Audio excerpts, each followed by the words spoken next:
Remember the last time that you were so engaged in a hobby or maybe something in your work that you literally lost track of time? That state of being so absorbed in your present activity is called flow. On today's show, how to approach and even achieve leadership flow. This is Coaching for Leaders, episode 264. Produced by Innovate Learning, maximizing human potential. Greetings from Orange County, California. This is Coaching for Leaders, and I'm your host, Dave Stachowiak. Leaders aren't born, they're made. And this weekly show will give you access to the best thinkers, resources, and actions to help you develop your leadership skills. And thanks for tuning in again this week. Welcome back, or welcome to the first time, to Coaching for Leaders. And if you have listened before, you may have heard me mention the book Flow by Mihaly Csikszentmihalyi. It is a very well-known book in the leadership field on how to create flow. And often the question when I talk with someone about that book is, well, what is flow? And so we're going to start with that today, but we're also going to look at how do we create flow in our leadership, which is something I've struggled with throughout my career, and I would say in very much the way still struggle with in a lot of cases. And that's why I'm really glad to welcome our guest today, and our guest is Croft Edwards. Croft is a master certified coach who's been serving an array of clients from energy and mining to forestry and aviation since 2000. He's created performance management process courses and one-on-one coaching sessions with over 90 leaders of the largest platinum and palladium mining company in the Western Hemisphere. In addition, Croft has designed and facilitated training and coaching for the largest Native American utility, and he's also a retired U.S. Army officer and has over 18 years in the Army National Guard and Army Reserve. And Croft, one of the things I was really interested in looking at your bio and when you and I talked originally was you have a master's degree in Civil War studies. Is that right? I do. I was gotten out of active duty, and I was really interested in this thing called leadership. And this was right at the beginning of the internet type stuff, and found a program that was a master's of Civil War studies. And I really focused on leadership and command. And it was interesting. Awesome. My classes were stuff like, I had a class just on Napoleon. I had a class on Grant and his lieutenants, Lee and his lieutenants. So it was just a great place to study leadership very practically and historically. We could probably spend an entire podcast show just on Civil War leadership because there's so many stories. But I'm curious, what's one thing, looking back in those studies and what you see in the leaders you've worked with today, what's one perspective that was helpful in looking back into the leadership of the Civil War era that you found is still very relevant today? I think, and it's tied into, as we get into leadership flow, the premise of self-mastery. And there's just tons of stories of individual leaders. But if you look, just looking at the Union side, why were certain leaders or generals successful, others not? And it really came down to their work with themselves. How do they lead themselves so they could lead others? And so that's been a common thing theme I've observed. My first book that really got me hooked on leadership was an 800 to 900 page autobiography of Omar Bradley, the World War II general, and it just piqued that question: why was he successful and others not? And that kind of has played throughout my study and research as I've gone down this path. Well, that term you just mentioned, self-mastery, is one we've talked about a lot on the show, and one of the reasons you and I connected so quickly when we first talked is the importance of that in leadership, and it leads right into flow as well too. And before we get too much into flow, for those who aren't familiar with the book Flow and the work of Csikszentmihalyi, could you set the stage for us and just help us to appreciate what is flow and why should we care from a leadership standpoint?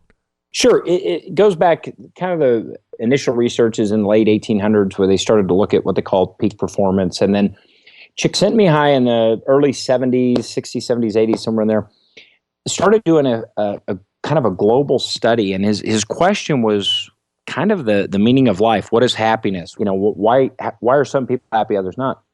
And in the research, what they found was that it didn't matter what somebody did, whether they were a rice farmer or an elite athlete. They found that those who had this state of ultimate performance where they were their best, they performed at their best, they described it as this flowy feeling of being in the zone, being in flow. And really what they realized was it was this state of flow that's kind of our meaning for life. And in flow, our body's producing all these chemicals. So in a sense, we're getting high ourselves off of whatever it is we're doing. And so we've all experienced flow at some time. It's that state where I'm into a project so much, I forget I even exist. I lose my ego. I lose track of time. Time either slows down or it speeds up, right? It's that time when it's a Saturday afternoon and you're doing what you love, and all of a sudden you realize it's getting dark. And so flow is that state where we are at our best. Csikszentmihalyi's work was very foundational, and then it's really evolved post-2000s. There's a project called the Flow Genome Project, and an author named Steven Kotler who wrote the book The Rise of Superman. And what we're realizing is that flow, the study of flow, is just jumping through the roof because we're able to study extreme athletes because of technology. We see GoPro cameras, we see all of that stuff. And if you take surfing, for instance, Kotler points out 20 years ago, the biggest wave surfers were covering was about 20 feet. And now they're approaching 50 to 70 to 80 feet waves. And just that ultimate performance. So that's the study of flow. Oh, so interesting. So the cutting edge research on this, it sounds like, is actually looking at the top athletes and how they're tapping into this. What are we learning when we look at athletes and how that can help us from a leadership standpoint? Well, Kotler's really pointing out that it's really extreme athletes that are the cutting edge. It's the skateboarders, the skiers, the surfers, people we kind of think as the slackers in society.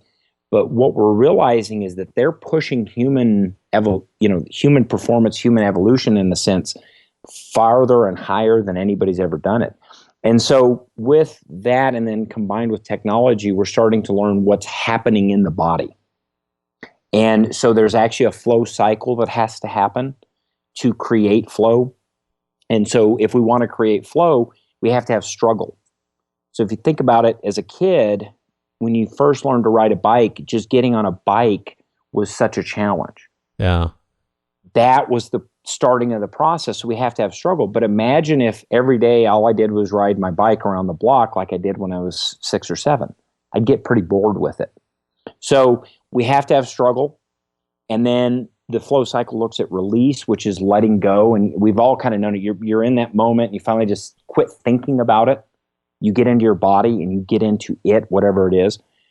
That's when flow starts to happen. And then we're realizing, or research is proving, that the next phase, the last phase of the flow cycle, is recovery. I have to have sleep. I have to be at my best, which ties into, we'll get into the self-mastery piece. It would be like me trying to run a marathon, but I don't ever work out. I just lay on the couch all day. Yeah. That doesn't work. And the other extreme is all I did was run. Pretty soon my body would say, I can't do it anymore. Yeah, it's really interesting because when I was thinking about our conversation today, Croft, and leadership flow, I was thinking, and I suspect this is probably true for some in our audience too, that I wish I could tell you that I've gotten to this point in leadership or in business where I felt like a lot of the time I felt like I was in flow and I'd figured all that out. And as many years as I've been involved in this field, I'd feel like I should be further along on that. And yet I find that the moments of flow seem to be still too far in between the moments of like, oh my gosh, I have to figure something out, or there's chaos, or something happened I didn't expect, or I didn't master the skill yet. And I'm kind of wondering, how do you, in the context of flow, how do you help people navigate that and to start to trend more toward thinking about flow, but at the same time handling the realistic realities of leadership? Well, that's a great question, because my leadership training is really influenced by a field of study called ontology, which looks at how we show up as human. So we look at fundamentally three things: language, secondly, moods and emotions, and third, the body. And it's how all of these things interact which determine how I quote unquote show up.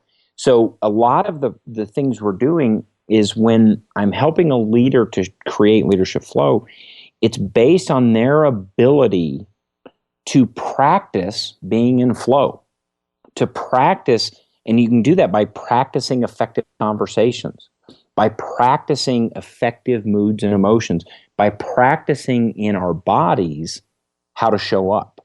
And this is very different than most kind of leadership development stuff where, okay, I'm going to go send you to a class, and the expert is going to stand up in the front of the room and tell you, here's the model, and they're going to do it, and you're going to write notes, and you're going to go out and you're going to do it. Right. Very rarely works. But if we can actually practice, how do you show up? How do I make an effective request with somebody when that person has triggered me and I can't get past the fact that I don't want to work with them? So those are the places we have to start, is we have to go back and look at how are you showing up, because how you're showing up is going to determine whether you can create flow in yourself and create flow in others. And you've probably seen it where, you know, you have a situation and a leader shows up, and all of a sudden, because how they show up, there's different results. People start to get back in the game. They start to go, hey, we can do this. Their attitude improves, their morale improves. They stand a little straighter. They're doing better things. That's because a leader showed up that opened up that flow possibility.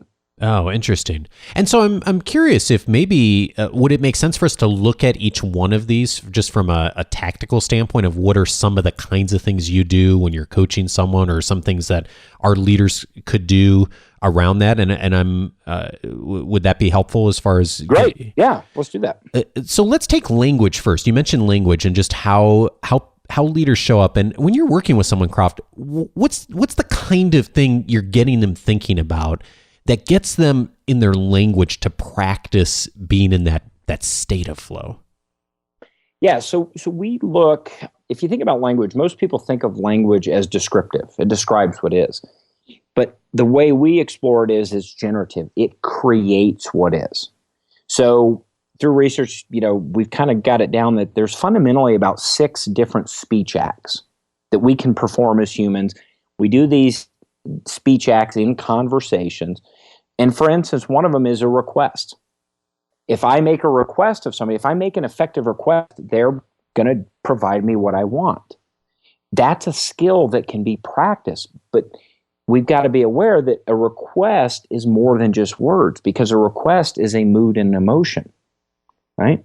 So the difference between, Dave, will you help me with this? And, hey, Dave, would you be willing to help me with this? Right? And you probably could pick up the difference in the tone of my voice.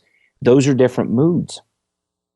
And so when a leader shows up and makes a request, but it's in a different mood, a mood of possibility, which, by the way, can be practiced, and a body that is open to the request, right? If I'm fundamentally making a request, you as the performer have the ability to say no. And in fact, I want you to say no, because I want to know that you're committed to the request. And if you're not, let's have a conversation of what would it take, Dave, for you to be committed to this. And so we can actually start with language. We can break it down. And so a lot of times I'm going into organizations. I'm just observing, where are the conversations going? And are there effective requests being made? And if they're not, let's actually go and practice effective requests. So this is making me think of 2 things. So one is just from a lens of, so there's one is what we are saying, our mindset when we say it, which obviously affects how it lands, which you just demonstrated beautifully. If you said the same thing, but you said it very different ways. And then body is, if I'm hearing you right, also part of just how we look and physically how we're showing up. And so that's one element of this. And then the other element is, I forgot the other element.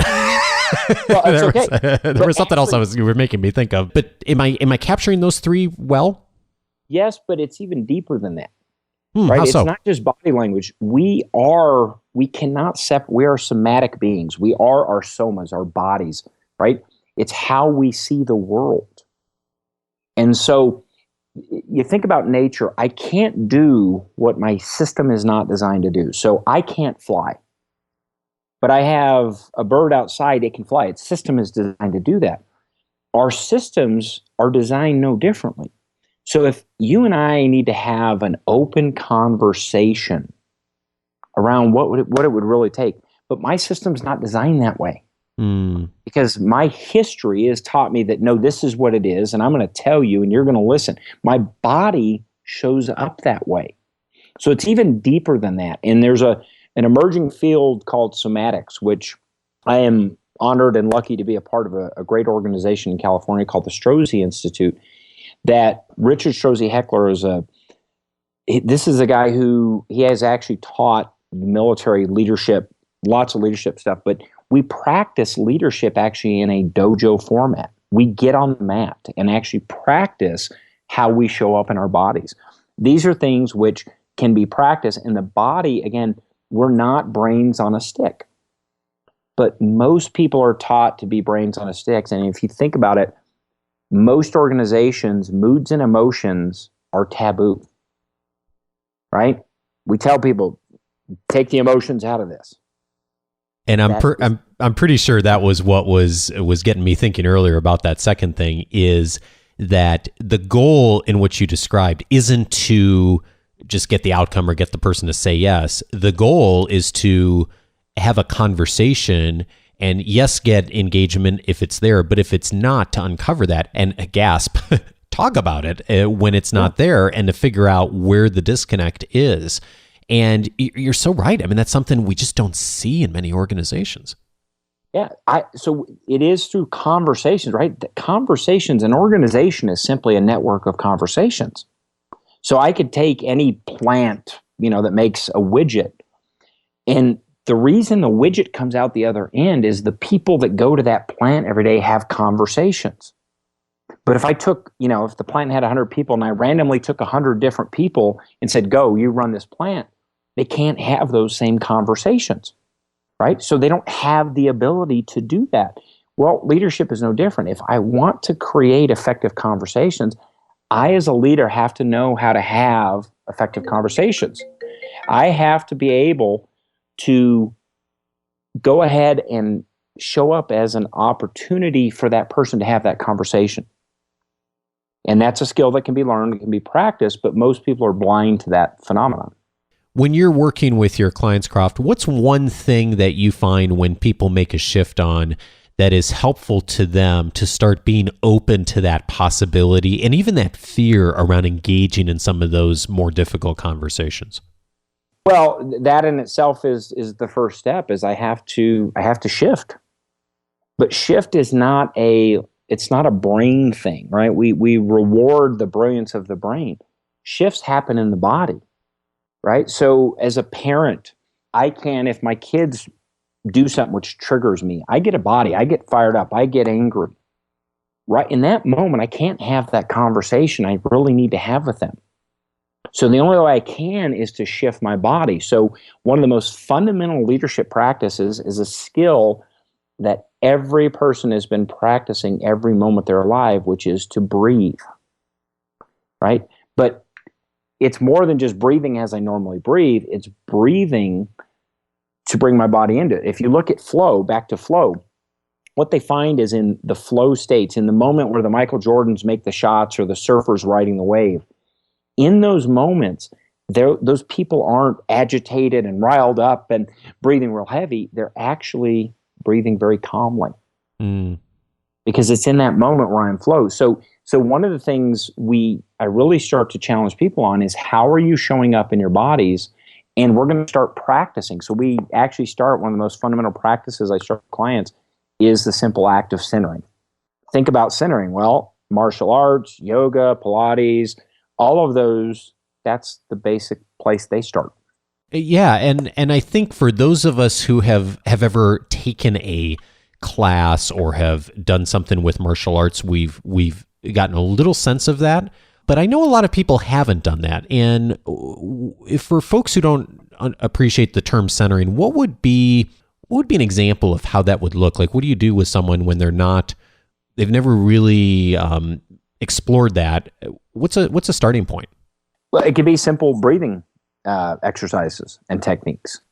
And just one, creating the awareness, because one of the things that happens, many people, and we're taught these things growing up, right? If you take a baby and hold a baby is almost completely elastic, right? You can bend their arms here, there, boom, boom. Over time, they learn how to do what they do. But here's the challenge with that is, if I learn my whole life to repress emotions, I learn how to turn off the sensors in my body.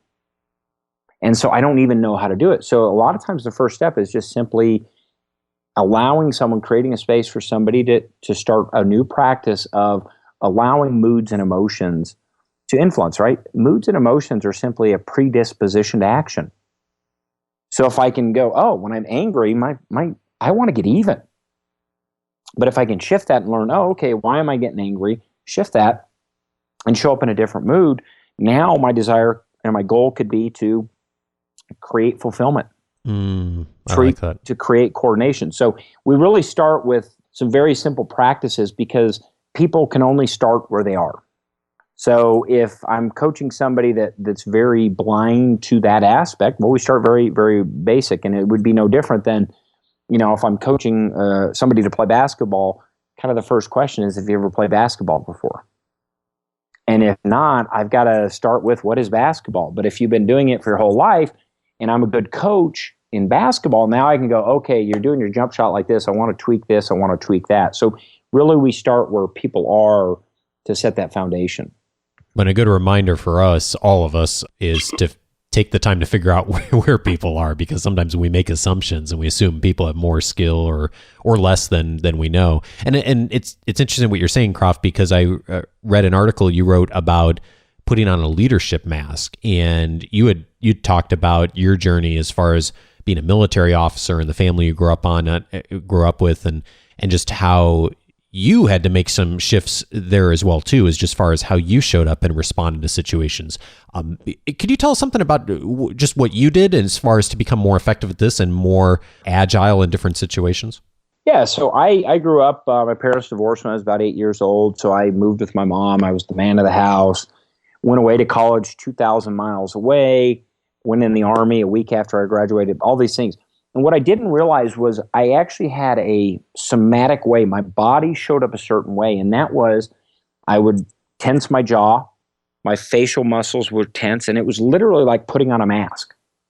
And I could put on armor, and we're learning a lot about how the body does what it does. And literally what happens, I put armor in my chest, so my whole face and my chest area was ready to go, and whatever the challenge was, I'm going to attack it. And that served me well, and that's one of the things we start to explore. It served me well. It wasn't a bad thing. The problem was when my daughter may stick her head in my office and say, hey, Dad, can you help me with this? My conditioned response was to put on my battle gear and say, no, I don't have time because I got to get focused. So I had to learn, one, how to shift my body and how to let go of that. So when my daughter came in the room, I could be the father I really wanted to be to her, which could take the time to look at her and say, I'd love to. How can I help? And that's a skill that I had to practice, and I don't always come through with it. So we all have these skills that we're good at because they've served us. The challenge becomes many times it's, if all I have is a hammer, everything becomes a nail type thing. And so the self-mastery becomes my ability to show up and in choice. I'm working on a project. My daughter comes in. I say, wait a second. She is my priority now. Yeah. And I can show up as open. Let's have a conversation. And I can even do that and say, sweetie, I'd love to do that. Can you give me 10 minutes to finish this? And then you'll have my full attention. Yeah. Whereas before I'd say, I'm busy, leave me alone. Right. And that was a skill that I'd gotten good at, but it didn't serve me in all situations. Well, and this is so, it comes right back to what we were talking about as far as centering, of just taking sometimes a few moments before walking into a room or walking into a meeting or changing context. I've been thinking about this a lot. I noticed I wasn't doing so good at this, Croft, with I'd walk out of business meetings a lot of time and then walk or, drive right over and pick up our son from preschool. And I've got about, between getting out of the car and getting to his classroom door, there's about 75 seconds of time. And I realized that I was using that time really poorly as I was still processing what was going on in the past meeting or the rest of the day. And I found that when I really stepped out of the car and closed the door and took that 75 seconds to center myself and say, he does not care what has happened or or have any context for what's happened in my day, whether it was good or bad, of how do I focus on what I'm about to step into in this next context. And I found that the same is really helpful in business meetings too. And when I do that, boy, do I show up differently in those first few seconds. And it makes a huge difference on the connection that I make going into a room or a conversation or an interview. And it's profound. And there's a good chance your son picks up on it anyway. Yeah. Right? Kids are so perceptive, and they realize, ooh, dad's in a bad mood. Stay away. Right? Kids are so good at this. And you can't fool children. Like, you can sort of learn to fool adults if you get good at it, but you can absolutely not fool children. Like, they pick up on stuff right away. Yeah. And here's the real challenge with that. Where did I learn my body from my father? Right. So this really came to fruition for me when I heard my oldest daughter look at her little sister and say, Olivia, what part of no don't you understand? Well, guess where Sophie, the oldest child, learned it? She learned it from me. She was modeling my behaviors. This is how you act when somebody isn't listening, right? Yeah. Well, guess where I learned that, right? And it wasn't that my father was a bad person. He simply had a limited tool chest when it came to this. Gave me that tool chest, and my choice as a leader was I can use the tools I've already got, or I can add to the tool chest so that I have more tools and I can do. So now I'm very conscious of how my daughters interact because they're learning it from me. Yeah. And my employees are learning from me. My favorite sayings is when I hear a leader say, I have an open door, but nobody comes in, right? I already know you don't have an open door because they've learned that you don't really have an office that I can come in and have a true conversation with because you're going to treat me however you treat me. So our employees and our teammates are always learning, this is how we want you to interact, or this is how I expect you to interact. And so I treat them, the old garbage in, garbage out. If I treat people like that, chances are, guess what I'm going to get?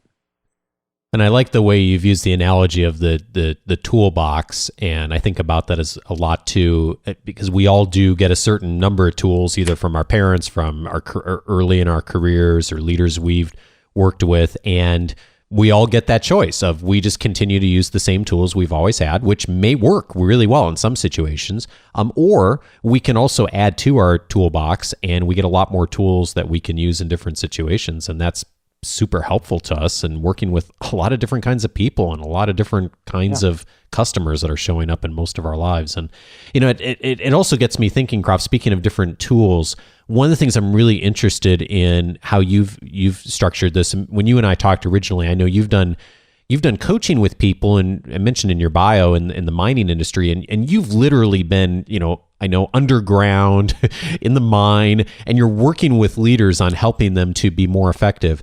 And I'm wondering, in that kind of a situation where I'm sure it's pretty tense, it's high stakes, there's a lot going on around. What are the kinds of things you find are helpful to people when there is a lot happening, when it's even in a dangerous environment? How do you help people center? How do you help people to clear out some space in the midst of that? Because I suspect a lot of our audience also is challenged with that on a daily basis. Yeah, I think one of the places I try to start, and obviously I've spent a career in the military, but the Army Special Forces have a methodology called going native. And so what I work very hard at doing when I get to a client is I do everything I can to fit into their culture. And so one of the reasons I've done very well at mines is it's not, if you were to go down underground, people couldn't tell Croft isn't a miner. And I do that for many reasons. One is I think it's really fun, but two, it's to build the trust that I'm going to walk with you in your shoes before I ask you to walk with me in my shoes. Mm. And that allows me to start to see, okay, where are they? I'm making an assessment of where are they? What are they open to right now? And I've built a lot of trust underground in mines, because there have been some nights when I'd show up to coach and, it is literally one of those situations where it's chaotic, boom, boom, boom. And instead of, we really need to talk, I'll say, okay, what do you want me to do? And I've literally, picked up a shovel, that kind of thing. And the supervisor and I got out shovels and we shoveled together. But what I was doing was finding out where they're from. And in there, that opened up the conversation, because they could say, okay, Croft can walk with me. I'll start to share where I'm at.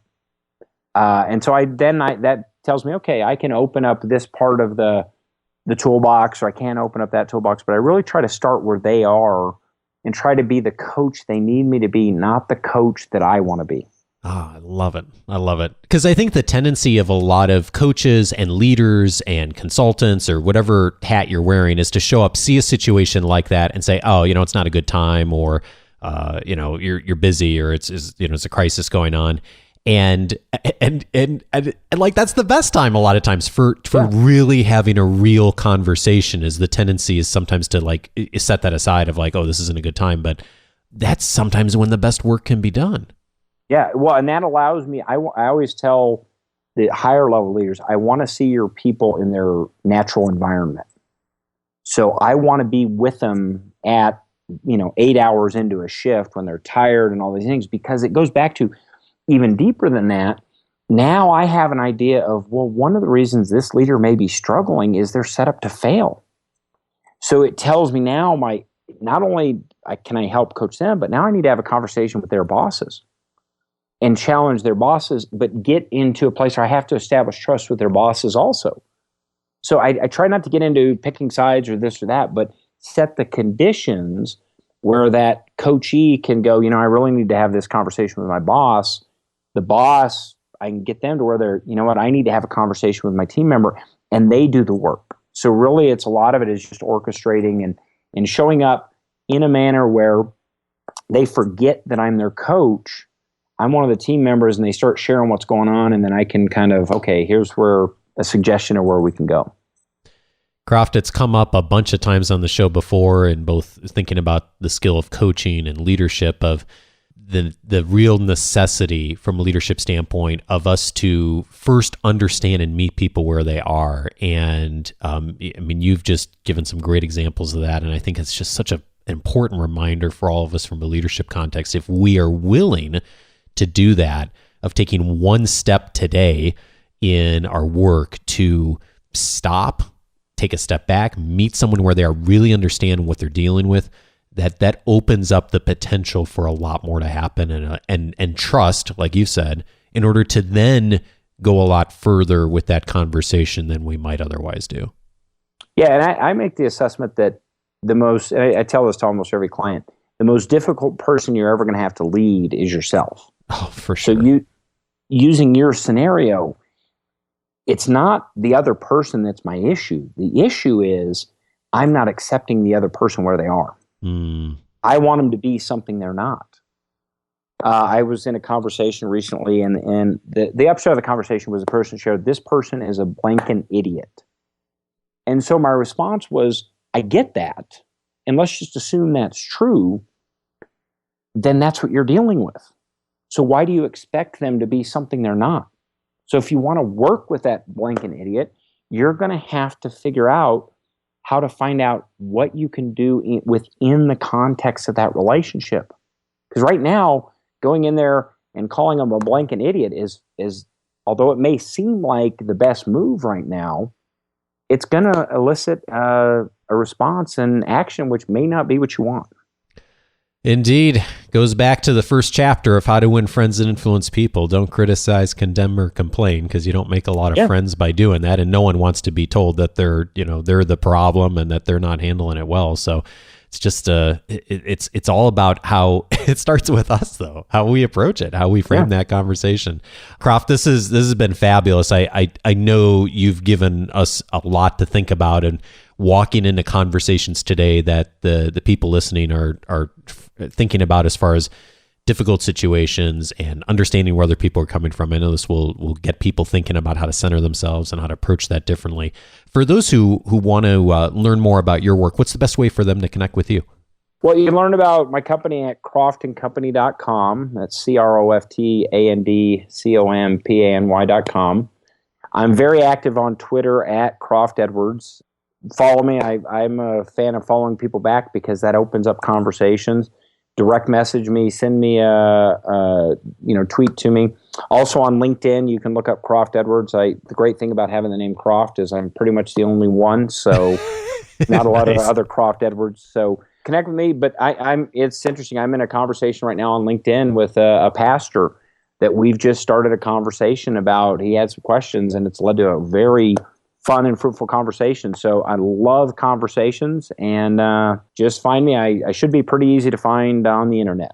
Sounds great. Well, Croft, thanks so much for your time, and I appreciate your thoughts on flow and how we can center ourselves in order to tap into it more effectively. And I know it'll have me thinking differently about how I approach every interaction the rest of the day today. So thanks a ton for that. I appreciate it. Thank you, Dave. It's been a pleasure to be here.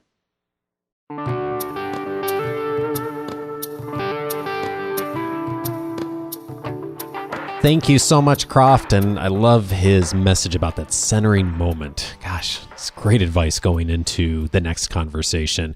And I hope that you'll also check out all of the other key points from today's conversation and the resources mentioned on the show notes or in the weekly leadership guide. That's actually the best way to get access to the things that I mention with guests on every episode.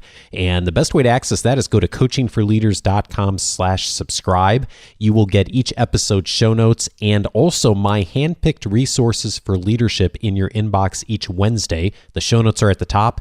Leadership resources are at the bottom. I find the best articles, other podcasts, videos, things that I think will help support you in your leadership development between the weekly episodes.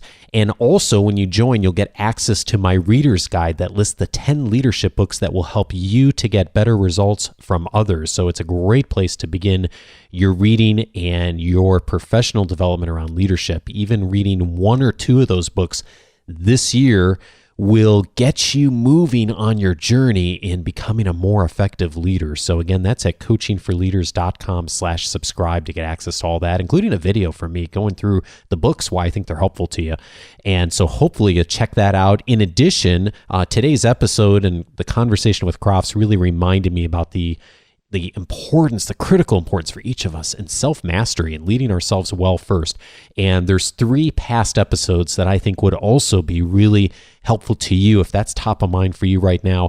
Episode 204 that I aired last year was with Amy Morin, and that episode was titled Things Mentally Strong People Don't Do. It's based on Amy's book of almost the same title. Amy and I talk in that episode about just her life experience, both professionally and personally. She lost her husband, and she also lost another family member, and just how she dealt with that on both a personal level and a professional level and became more mentally strong through that journey. It's a really powerful conversation and story, and one of our mastermind members took her model and was going through one of those points every week during the year in order to center herself and become more mentally strong. So again, that's episode 204 if you haven't listened to it. And episode 218 will also be helpful to you. We hear a lot in the world about how we need to break out of our comfort zones. And we actually, in episode 218, my friend Beth Bilo and I had a conversation about how to increase your capacity zone. So not just how to make yourself uncomfortable, but how to actually build your capacity for which you can handle in a daily, weekly, monthly basis, but to do it in a way that really honors who you are. So again, that's episode 218. And then finally, episode 232 that I aired earlier this year with Tara Moore is on how to manage your inner critic. If you, like me, find that your inner critic is talking to you a lot and maybe even yelling at you on occasion, I would really recommend listening to that. She does a masterful job of talking about how to manage your inner critic, how to give you the language in order to start to think about that differently and just have the right mindset in order to do that effectively. And again, that's episode 232. The way to get to all the past episodes, coachingforleaders.com/the episode number will get you there.